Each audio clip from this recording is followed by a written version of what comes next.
My not boyfriend said we were not a couple, so I broke his heart. We had been seeing each other for a year, and everything looked and felt like we were a couple. He said he loved me, and I loved him. He spent every weekend with me, and we had even planned our first trip together. Last weekend, he was in bed, and I made him pancakes because his birthday was on Tuesday. He was very happy about it and joked that I was spoiling him. I said that I wanted to spoil my man. He replied, with the same upbeat energy, "I am not your man." He didn't seem awkward or embarrassed, just calm, with a smile on his stupid face. I didn't take it seriously at first and said, "Yeah, I know you're not my man."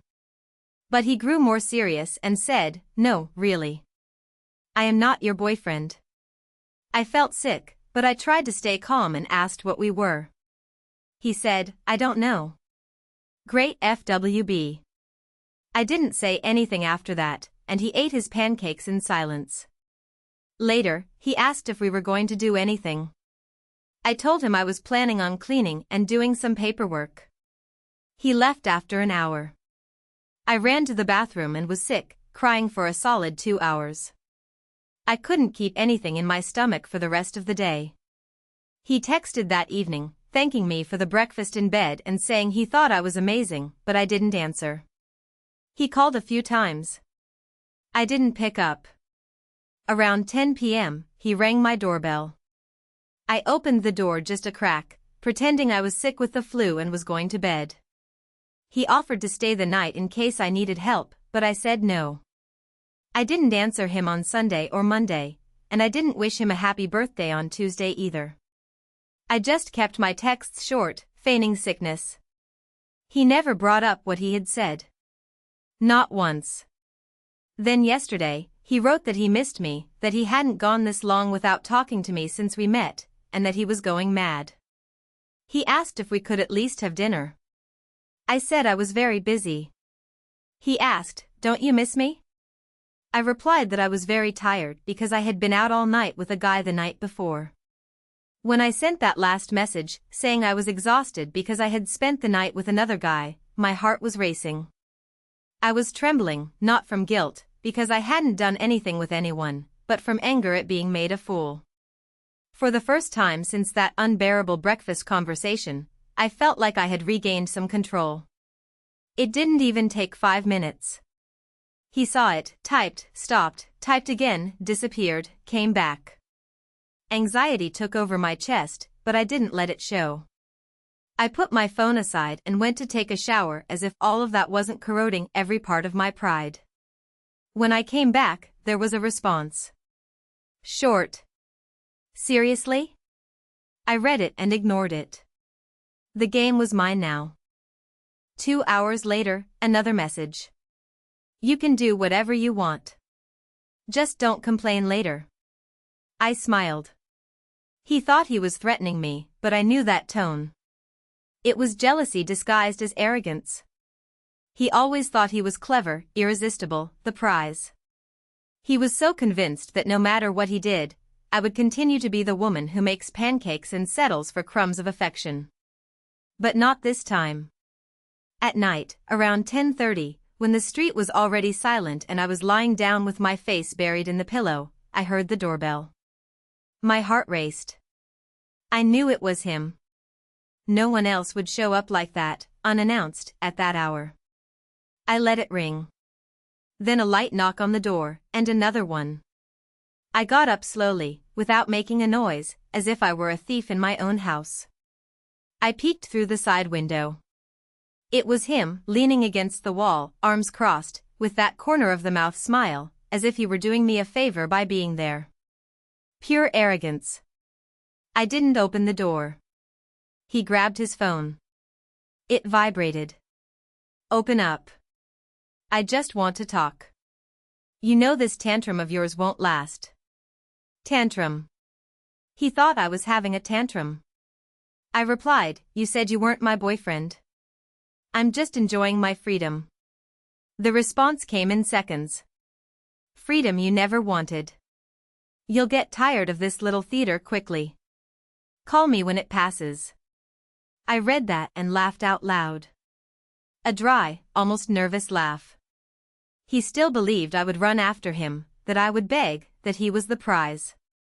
But that night, the one who got tired was me. Tired of begging for crumbs of dignity. Tired of being called a friend with benefits after a year of sharing every weekend. Tired of preparing surprises for someone who didn't even consider me a partner. He knocked again, this time harder. "Are you going to keep pretending you're not home?" he shouted, low but firm. His voice choked with anger. "You weren't like this, you know. What kind of guy did you go out with yesterday? Huh? Was he good? Better than me?" Silence. I didn't expect that. He was actually jealous. The king of indifference, shaken. I almost felt vindicated. But it still wasn't enough. I opened the window calmly and looked into his eyes. "It's none of your business," I replied. "You're not my boyfriend, remember?" His look transformed. From arrogance came surprise. Then anger. "You're not going to provoke me, ignore me, and still treat me like just anyone. Understand? But that's exactly what you did to me for a year." He took a step back, breathed deeply, and looked at the ground. Then he stared at me again with a forced smile. "You'll get tired. You'll realize that none of these guys will know you like I know you. You'll miss it. And when that happens, I'll be here." "Don't be," I replied. And I closed the window. That night, he left. But I knew it wasn't over. His ego was too big to accept a no as an answer. The jealousy would grow. The insecurity, too. And for the first time, I felt the game had turned. Because he might not call me his girlfriend, but now, he was the one who couldn't sleep. And me? I was just beginning. The next morning, I woke up with a heavy head and a tight chest. It was still hard to swallow all of that. His words echoed like an insistent buzzing. "You'll get tired. When that happens, I'll be here." He thought he was everything in such a disgusting and arrogant way that I felt dirty just remembering that I had gotten involved with him, that I had desired that body, that touch. How could I have deluded myself so much? I grabbed my phone and started deleting old conversations. There were hundreds of messages, memes, videos, promises thrown between laughs and nights that, in my head, meant something. To him, just distraction between one hookup and another. I realized that now, but the worst was yet to come. I went out for coffee with Vanessa, my best friend. I needed to talk to someone, get everything out. She had always been my anchor, my lucidity in storms. When I arrived, she looked at me with that worried expression, like someone who already felt I was about to collapse. "Did he mess up again?" she asked before I even sat down. I told her everything, from the conversation about not being my boyfriend to the lie about going out with another guy. When I finished, she was silent for a while. Then she breathed deeply, stirring her coffee cup as if weighing each word. "Girl, there's something I never wanted to tell you. I thought he would grow up, change, but now I see he never respected you." My stomach turned. "What? Do you remember that time we went to the bar with the college crowd? A few months after you two started dating?" I nodded, already feeling my blood freeze. "So, he came to talk to me. He complimented me, kept making too much conversation. At the time, I thought it was just friendliness. But then, when you went to the bathroom, he approached and asked if I had ever thought about hooking up with both of you at the same time." I froze. Literally. I stayed motionless. Heat rose through my face and my throat closed up. "He what?" I told him to go fuck himself. "Of course. I said you were my best friend and that he was an idiot." He just laughed. Said it was a joke. That the important thing was to enjoy life without labels. And that was it. But after that, I started noticing. He flirted with others, too. Always on the sidelines. I felt bad, but I didn't want to hurt you. I closed my eyes tightly. How did I not see? How was I so blind? The way he stayed glued to his phone when he was with me, the smiles he exchanged with strangers, the new friendships on Instagram every week. And you're sure that he?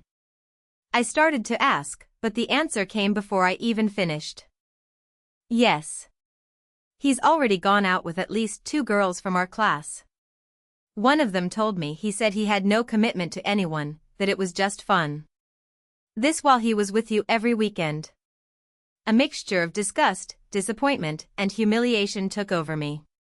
I felt like screaming, breaking something, disappearing. He made me pancakes and said he loved me with the same mouth that complimented my friends behind my back. And he still thought I would beg for him. He used me, deceived me, treated me like an option, like a safe base. While he experimented with the world, while he collected bodies, kisses, and glances, I was there giving myself, surrendering, thinking the love was reciprocal. But it wasn't love. It was convenience. It was ego. I spent the rest of the afternoon in silence. Vanessa tried to talk more, but I could only shake my head. The world around me seemed in slow motion. The laughter of other customers in the cafe irritated me. I wanted to get up and scream for everyone to hear, he didn't love me. He lied to me. He's a fraud. But I stayed quiet. On the way home, anger transformed into something even more powerful. Focus. I wasn't going to cry anymore. I wasn't going to hide anymore. He underestimated me. And now he was going to find out what it means to play with the wrong heart. I spent the night awake, sitting on the couch, going over everything, every word, every attitude, every slip. I put together the puzzle, and in the end, I saw the clear portrait of a scoundrel. But this time, I wouldn't just be another piece. The revenge, the one that was being slowly drawn inside me, was almost ready. And when it was put into practice, he would taste the bitter flavor of being disposable, the same way he made me feel. The plan began to form that very night, between dry tears and lost gazes at the ceiling. But it wasn't driven just by pain. It was by truth, by the brutal clarity that came after the last disappointment. I didn't just want to disappear from his life. I wanted him to see, for him to feel, for him to live the same discomfort he planted in me during all those months when he pretended to be something he never was. And ironically, the idea came when I thought of the only person who had already warned me about him. Lucas. Lucas was the complete opposite of that idiot. Polite, calm, always with a gentle sense of humor and an honest look. A guy who listened more than he spoke, who didn't need to show off or compete for attention. The first time we met was at a party, when my almost boyfriend introduced me to him with that typical tone of possession, as if saying, "This is my girl. Don't try anything." Lucas smiled and greeted me with respect, but it was only when we met again by chance at an academic event weeks later that we really talked. I remember his words perfectly from that night. "You seem too nice for someone like him. Just take care of yourself, okay?" At the time, I thought it was an exaggeration. I thought he was being too critical of his own friend. But now, everything made sense. Lucas already knew who he was. He had already seen the rot up close. And now he would be part of my healing. Not because I wanted to play with someone's feelings, but because, for the first time, I wanted to put myself as a priority. And yes, maybe a little revenge entered the package. I wanted him to see that there were better men, that there were people who knew how to love, and that the woman he dismissed was desired by someone with more character than he would ever have. I sent a direct message to Lucas, something simple. "Hi, I know this might seem strange, but you were right about him, and I wanted to thank you for being honest. Do you have time this week? I wanted to talk." He replied half an hour later. "I do. Want to have coffee tomorrow?" The next day, we met. I went with a tight heart, not knowing what to expect, but he received me with a light hug and a welcoming smile, the kind that calms even the loudest internal chaos. We talked for hours. I told him everything without a filter, without playing the victim, and he listened without interrupting, without trying to minimize. When I finished, he breathed deeply. I tried to warn you. He's been my friend for years, and even so, he was always like this, charming, impulsive, a womanizer. He never respected any girl. But with you, it was more cruel because he knew you loved him. I stayed silent. He was right. I had loved with all my strength, but now it was enough. He lost me, I continued. And I don't want to live in function of the pain anymore. I want to turn the page. And if you allow me, I want to do this with someone who truly sees me. Lucas looked at me, surprised but not shocked, as if he had already expected that. At some point, this would happen. You deserve more than he gave you, and more than he'll understand one day, he said. And yes, I'm here. It was the first time in weeks that I felt peace. But also, in some dark corner of my mind, I knew when he finds out, and he will find out, he won't be able to stand it. Because nothing hurts a narcissist more than seeing his ex almost happy with someone he considers inferior. But Lucas wasn't inferior. He was exactly what the other never was, honest, transparent, present. And that would hurt much more than any silence of mine. Because now I had a voice. I had choice. I had power. And the one who once thought I would always be there waiting would soon see that the world turns, and sometimes, it turns beautifully. It didn't take long for the news to reach him. I knew it would be a matter of time. Men like him always have eyes and ears everywhere, especially when they think they've lost control over someone they judged predictable. And the truth is, he never imagined, not for a second, that I would be capable of turning the game around. It was on a Saturday night. I was with Lucas at a discreet restaurant. Nothing luxurious, but charming, with low lights and a guitar playing in the background. We were laughing at some silly joke, dessert shared in the middle of the table, when I felt my phone vibrate in my pocket. 1, 2, 3 messages in a row. Are you seriously with him? Have you lost your mind? We need to talk now. I didn't respond. Lucas saw my expression change and asked if everything was okay. I smiled with the most fake tranquility in the world and replied that I would explain later. I stayed there, present, because that moment was mine. For the first time in a long time, I wanted to be selfish. Let him wait, feel, brood. It was the least he deserved. But the next day, he showed up. He didn't even bother to send a message first. He rang the doorbell forcefully, as if he had some right to demand. As if our story was paused and he now decided to press the play button. I opened the door. He was there with a closed face, red eyes, and heavy breathing. The air of an owner, of a wounded man, of an alpha male out of his cage. Are you hooking up with Lucas? He spat the question as if it were an offense. Good morning to you, too. Stop beating around the bush. Answer me. Are you really hooking up with him? I crossed my arms and stared. I am. Why? Does it bother you? He laughed, a mocking and irritated laugh at the same time, running his hand through his hair and walking in circles as if trying to control his own anger.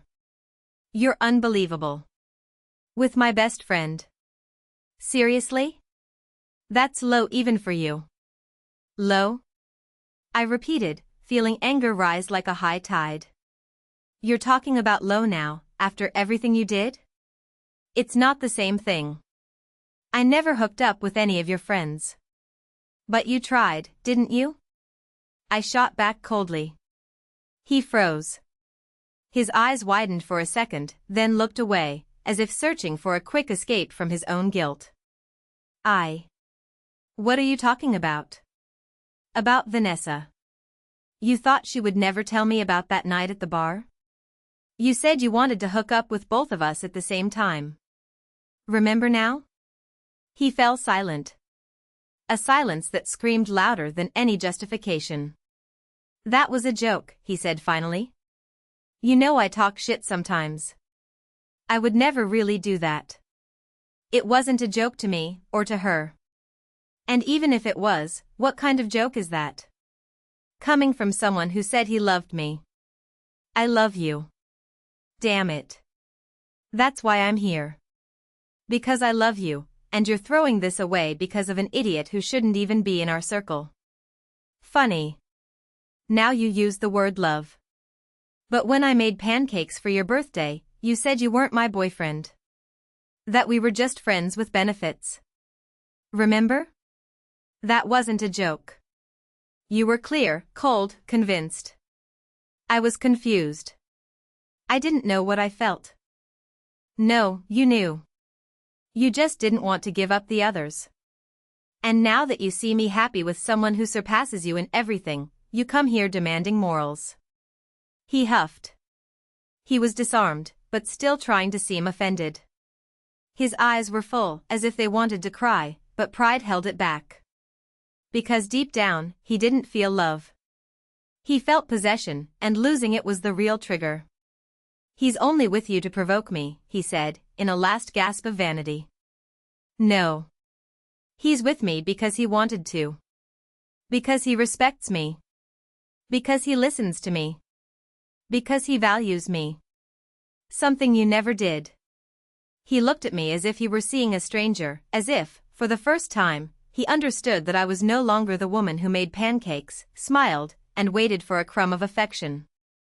I was someone else. In this version, he didn't know me, and wouldn't have the chance to know me. Go away, I said firmly. And enjoy the walk to think about everything you lost. He hesitated. He looked around, as if looking for something that would make him stay. But there was nothing left. No excuse, no chance, no us. And I closed the door. Not just of the house, but of the story. The following Monday, while I was still processing everything that had happened over the weekend, his unexpected visit, the shouting, the look of surprise when he discovered I knew everything, I received a message from Lucas. Hey. I wanted to take you away from routine this week. Want to have dinner with me again? Nothing fancy, I promise. Just me, you, and good pizza. I smiled. For the first time in days, I really smiled. The kind of smile that isn't a response to a provocation or a bitter victory. It was just lightness. Peace. A genuine desire to be with someone without having to walk on eggshells or pretend to be less than I am. I replied with a simple, Wednesday night is all yours. And that was it. Simple, direct, true, like he always was with me. On Wednesday, I got ready more calmly. Nothing exaggerated. Jeans, a light blouse, and just mascara to bring life to my eyes.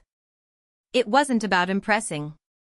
It was about feeling good, about going out with someone who made me laugh, who listened to me, who treated me like a priority, not like a pastime. He came to pick me up. He opened the car door with that somewhat shy, somewhat gentleman from the past century way, and greeted me with a sincere smile. I missed your laugh, he said as soon as I got in. And I missed someone who makes me laugh, I replied. We went to a small but charming pizzeria downtown. A cozy place, old wooden tables, funny pictures on the walls, and a waiter who already seemed to know Lucas by name. The usual, the waiter asked with a smile. Today I have special company, so I want the extra good, Lucas replied, looking at me with that calm and warm gaze. We talked about everything. Work, music, teenage embarrassments, old movies we love that no one else watches anymore. I laughed, caught myself playing with my hair, crossing and uncrossing my legs, as if my whole body was reacting to the lightness of the night. It was so different from the heavy conversations and tense silences I used to live. There, I was myself. Whole. Without fear. After the pizza, we walked down the street unhurried, like people who don't want the night to end. He asked me if I was okay after what happened with his ex-friend, and I answered honestly. I'm not 100% yet, but I'm rebuilding myself little by little. And you've been helping with that more than you imagine. He smiled, but this time it was a different smile. A little more serious, more loaded with feeling. I never wanted to interfere, never wanted to force anything. But since I met you at that ridiculous party where he treated you like you were just another one, I knew he didn't deserve you. And do you think you deserve me? He stopped walking. He looked at me for a few seconds until he said, I don't know if I deserve you, but I admire you. I respect you, and I do want to really get to know you. Not for what he painted you as, but for who you are. My heart raced. I didn't expect that. Not so direct, not so beautiful. Then get to know me, I replied with a voice firmer than I thought I had. We stood there in the middle of the sidewalk, looking at each other as if the world had given us a truce. And when he slowly approached, asking with his eyes if he could kiss me, I just closed my eyes and let it happen. It was a calm kiss, full of care, without rush, without ulterior motives. It was as if it said, I'm here, and I won't hurt you. And in that moment, I believed it. Because I deserve that. After so many games, so many lies, so many silences, I deserved a man who knew how to be light. And if, by chance, the other found out, if he writhed with rage, if he screamed, if he went crazy, that was his problem. The pain he caused me no longer imprisoned me. And now I had someone who looked at me like no one had ever looked before. Without fear, without doubt, as if I had finally chosen right.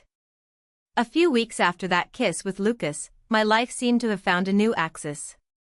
It wasn't perfect. Nothing is. But for the first time in a long time, I woke up calm, without waiting for messages that didn't come, without measuring words, without walking on eggshells. Lucas didn't make me play games. He was just there. Present. Real. And that, for someone like me, who spent a year being treated like an option with exclusive packaging, was liberating. We started going out frequently, movies, cafes, walks, nights at home, cooking together. He knew my silences and didn't fill them with empty promises. He just listened to me, made me laugh, made me feel seen. And, of course, the other couldn't stand it. His ego wouldn't let him. In the third week, he showed up in front of my building. Without warning. He looked like someone who hadn't slept for days. Wrinkled clothes, red eyes. But even so, his pride was intact. Arrogance doesn't wash away with tears. You've become a bitch, he spat as soon as he saw me coming down, without even saying good morning. The word hit my chest like a spark, but instead of igniting me inside, it froze me. For a second, just a second, I almost laughed. A bitch in your head? Are women who don't kneel when you snap your fingers bitches? I replied, crossing my arms. Who don't make pancakes on your birthday after hearing they're not your girlfriend? He huffed, pacing back and forth like a caged animal. You're with Lucas. Lucas, my best friend. Do you think that's right? Do you think that's dignified? What I think, I said, stepping closer, is that you were never my boyfriend. Remember? You repeated that like a mantra. Friends with benefits. No labels. Just have fun. Well, then I freed myself from your label of nothing and found someone who wanted to be everything. He stared at me with anger, but it was anger at himself, and I knew it. And you know what the difference between you and him is? I continued. You desired me. He chose me. You used me to inflate your ego. He listens to me. Respects me. Values me. You left me crying whole nights. He makes me sleep smiling. He tried to laugh, as if he were above it all. He's just using you to get to me. No, dear. He doesn't even talk about you. You're the past. A mistake I've already overcome. The one who's still obsessed here is you. He closed his face, fists clenched. But I wasn't afraid. You were never a man to me. You were a spoiled boy who collected women like trophies. And now you're freaking out because one of them decided to leave the shelf. Do you think he'll love you forever? He screamed, out of arguments. He'll get tired, too. Everyone gets tired. Maybe so. Or not. But at least if it ends, it will be with dignity, with respect. Not with lies, betrayal, and cowardice. He fell silent. For the first time, without an answer. The mask of superiority slowly falling. Then I delivered the final blow. I was everything you said you wanted. Faithful, present, caring, dedicated. But you were so busy trying to seem free that you lost someone who just wanted to love you. And the worst part, you didn't lose to a stranger, but to someone who saw your trash and still decided to see me. He lowered his gaze, swallowed hard, and turned his back. He left without saying anything else. And there I knew, not only that I was free from him, but that this time, he was the one who would sleep with his stomach churning. He was the one who would check his phone and not see my name. He was the one who would remember my touch, my laugh, my care, and know he would never have any of it again. Vanessa, my best friend, never wanted to know about him again. She distanced herself from everyone in common who still insisted on saying that he just didn't know how to love. She said that those who don't know how to love, learn. Only those who don't want to, don't learn. And he clearly never wanted to. Lucas, on the other hand, stayed by my side. Not as a consolation prize, but as someone who saw my cracks and decided not to run away. He made me remember that love isn't noise, drama, or uncertainty. It's presence. It's peace. And as for me, I didn't become cold or bitter. But I stopped accepting the minimum disguised as everything. I learned that whoever doesn't claim you doesn't deserve you. Whoever diminishes you when you give yourself isn't a man. He's just a boy playing at having a woman. And especially, I learned that we don't beg for love. We withdraw with class, with dignity, and let karma do the rest. A few months passed since that last confrontation, and the storm finally dissipated from my life. The one who once swore not to be my boyfriend, who laughed at my dedication, my affection, my loyalty, today is nothing more than a distant shadow. I hear from time to time that he still comments about me, as if we were an unresolved story. Some mutual friends say he's been quieter, more lost, more bitter. But honestly, I don't care anymore. Because now I'm happy. Truly happy.